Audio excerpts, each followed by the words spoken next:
Dober dan, pozdravljeni na kavici s TV impresionisti, spet jaz, ne. No, veste, tudi vi in jaz, vsi imamo nekaj skupnega, vsi imamo namreč očeta in mater. No, ok, v bistvu to ni čisto pravilno, bom tako rekel, vsi smo nastali iz moške pa ženske celice in to pa skup se delili in so nastali dojenčki, resmo tako nekako, no. Ampak, ne, razlikujemo se pa v tem, da smo vsi zrastli v drugačnih pogojih, v različnih družinah in v bistvu to nas je naredilo tudi različne osebnosti, ne. Ampak danes v parlamentu, po medijih nekaj debatirajo o neki družinski problematiki, ne. Ker smo se sicer že dotaknili z Angelco Likovič mečken, pa z Mitjo Blažičem, pa s psihologom Sandijem Kofolom, ampak, ne, smo se sam dotaknili. Danes imamo pa v gosteh človeka, ki temu posveti precej časa. To je namreč predsednik družinske pobude, gospod Tomaž Mrše. Pozdravljeni. Pozdravljen. No, torej, vi ste predsednik družinske pobude, to je pobuda za družino. Ampak, veste, meni je bilo, ves čas mi je bilo jasno, kaj je to družina. Meni je bilo to normalno, to so moj oče pa mama, pa brat, sestra, dedek, babica, bratranci, tet, stric. Zdaj pa vsi se neki bockajo okoli te definicije družine. Kaj družina pomeni? Torej, povejte mi, kaj je ta definicija družine po vaše? Ja, no, bom najprej sam še en popravek na začetku. Družinska pobuda je društvo za družini naklonjeno družbo. Se pravi, si prizadevamo za to, da bi bila naša država družinam, staršem, otrokom čim bolj naklonjena. Zdaj, kaj pa družina, je pa možnih več različnih definicij. Ena je morda ta, o kateri se zdaj pričkamo v zvezi z družinskim zakonikom, lahko jo vzamemo tudi širše, kot je v slovarju knjižnega jezika, Tukaj je več možnosti, ampak nasplošno bi lahko rekli, da je... Kaj pa piše v slovarju knjižnega jezika? Tam že natančno zdaj ne vem, ampak ko je bila ta debata v parlamentu, se je pokazalo, da je nekaj razlike med tem, kar piše v slovarju knjižnega jezika in tem, kar je zdaj predlagano v družinskem zakoniku.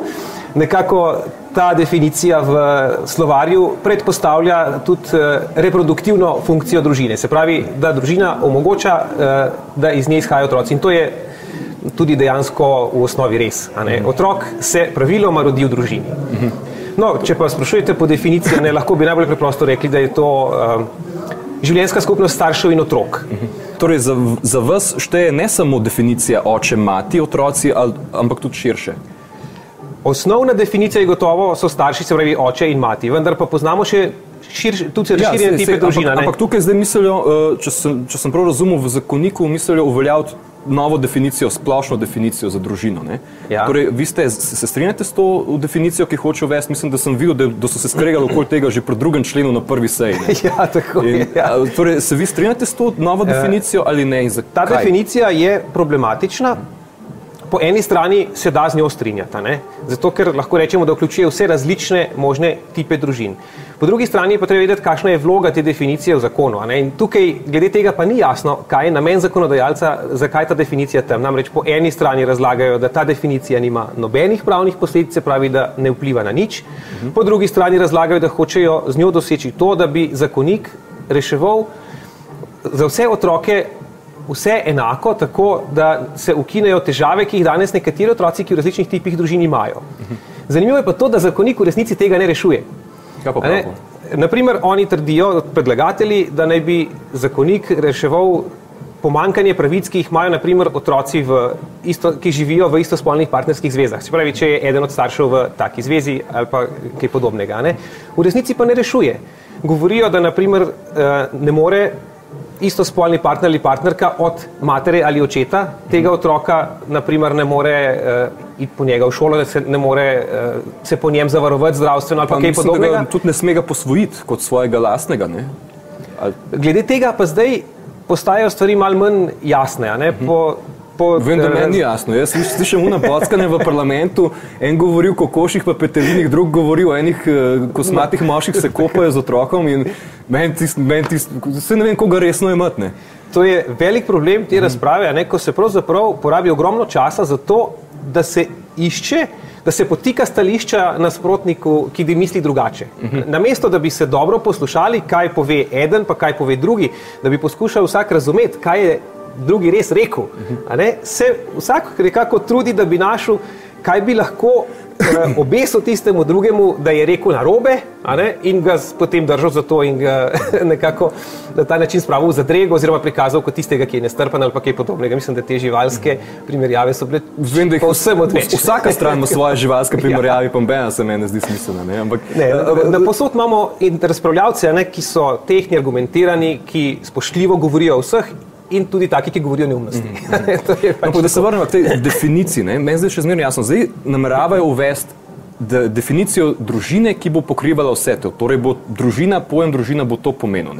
Zdaj, a se vi strinjate s tem, da pojem družina vse to vključuje, ali se zavzemate, da ostane družina samo kot tradicionalna družina, torej oče, mati, brat in sestra? Že danes nimamo samo tradicionalne družine. To je ena taka izmišljotina nekaterih zagovornikov zakonika, češ, da tisti, ki te definicije nimamo tako radi, ki se zdaj ponuja, da priznavamo, da je edina oblika družine oče, mati, otrok, se pravi, da morata biti oba. Življenje piše zelo različne zgodbe in ljudje se znajdemo v zelo različnih oblikah družin. Važno pa je, kaj ta definicija tukaj prinaša. Eno je to, da se mi zavedamo, da je polno različnih oblik družin. Drugo pa je, ali želimo opredeliti, kaj je pa tisto najboljše okolje za otroka, ali jemljemo družino kot najboljše dobro za otroka. Kaj pa je najboljše dobro? Recimo, zdaj, a je družina, recimo, mama samohranilka z otrokom? Seveda je. Je družina? Seveda je. Absolutno je. In to sploh nikoli ni bilo vprašanje. To se je zdaj. Predlagatelji zakonika so zdaj prinesli, da to morda ni. Ampak seveda je. Predlagatelji so to rekli. Tako predlagatelji. Oni, ki se zavzemajo, da bi to pomenilo... Oni trdijo, da sedanja definicija družine in tista, ki sem jaz na začetku povedal, pomeni, da enostarševska družina ni družina. Da recimo mati z otrokom ni družina. Seveda je. Meni bi bilo malo čudno, da predstavite si to žalostno situacijo, da umre oče in na pogrebu sinko vpraša mamo, mami, a zdaj pa niso več družina. Seveda sta. To je bilo kruto. Seveda sta, ampak dejstvo pa je, da otrok v taki družini je brez enega od staršev in je zato prikrajšan za tistega izmed staršev. Dejstvo je, da za otroka je najbolje, če ima ob sebi očeta in mater. Seveda to ni povsod možno. To je optimalno, to kaže kopica raziskav. In absurdno je to, da nam predlagatelji zakonika razlagajo, da hočejo z enim zakonom rešiti vse težave teh otrok na enem mestu, v resnici pa rešijo izključno položaj tistih otrok, ki živijo v istospolnih partnerskih zvezah, ki jih lahko posvojijo. Če jih ne morejo posvojiti, ne rešijo nič. Torej v bistvu se kle ne gre za vse, ampak se vrti samo okoli homoseksualne skupnosti, kako? Trdijo, da ne, ampak zakonik je pa napisan tako, da v praksi pomeni samo to in nič drugega. Se pravi, da dejansko razširi tiste pravice otrok, ki se jim izboljša položaj, samo na tiste, ki so v istospolnih partnerskih skupnostih lahko posvojeni.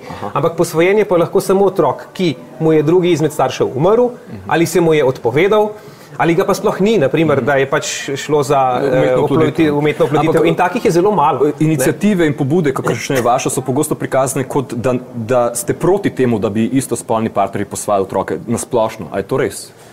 Ja, nasplošno. Tukaj moramo ločiti različne situacije. Čisto preprosto samo to, da ima otrok odrašča v družini z dvema očkoma tako skupaj, prav dejansko istospolna partnerja in otrok. Glejte, treba je ločiti dve različni situaciji. Eno je, ko se otrok znajde v taki skupnosti in tam živi. Za takega otroka je zelo verjetno, da je v njegovo korist, če ga ta drugi partner posvoji, ker iz tega izhajajo določene pravice za tega otroka. Nikakor pa se ne strinjamo pa s tem, da bi lahko otroka, ki je tretji tuji otrok, da bi ga država zavestno, načrtno namestila v tako skupnost, zato, ker ni dokazal, da ta ni, če otrok ne živi z obema staršema, z očetom in mamo, da ni to za njega manj optimalno in da je to tako. No, seveda, potem posvojiteljem očetom in mamo, potem postaneta uradno njegova oče in mama, da ni to za njega slabše. Poglejte, to je zelo preprosto. Danes nam nekateri razlagajo, češ, za otroka je popolnoma nepomembno, ali ima očeta in mamo ali pa ne. Ne, v bistvu sem slišal drugače, da v bistvu je pomembno, da ima ozornik, moškega in ženskega ozornika, ki pa je lahko tudi stric, teta oziroma kdorkoli drug. Lahko. Na srečo, v večini primerov nekdo nekako tudi odigra to vlogo, vendar pa je to vedno težje, otrok težje to doživlja, on je prikrajšan, ker prav očeta ali pa prav mame pa nima. Pa hočem to reči, danes nas nekateri prepričujejo, da je to pravzaprav nepomembno, ali ima očeta in mamo, ali pa ima kar nekoga drugega. To je podobno, a veste, kot če bi rekli, enako dobro je, če hodimo po nogah ali pa po vseh štirih.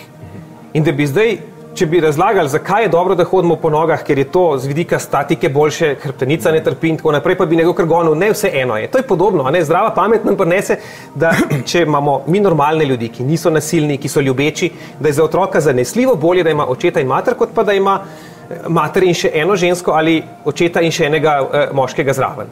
Da je to tukaj prikrajšan za enega izmed staršev zavestno, ne, in veliko je raziskav, ki kažejo, da to ni enakovredno. Ampak je tudi v bistvu veliko raziskav, ki kažejo, da so, ne, v bistvu, kakor sem jaz videl, so za in proti raziskave, zdaj kjer pa verjeti pa ne vemo, ne. Dejansko so raziskave za in proti in je tako, da za precej raziskav, ki govorijo prid tem novim trditvam, imajo dokazano hude pomanjkljivosti metodološke, a ne, in zato lahko dvomimo o njihovo verodostojnost. Jaz sem še in obratno, ne.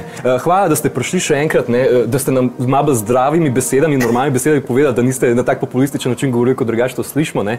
Tako da, lejte, to je to, ne, vsi smo otroci sveta, kar se mene tiče, vsi smo brati in sestre in naši otroci, vsi naši otroci bodo podedovali to, kar mi zdaj naredimo.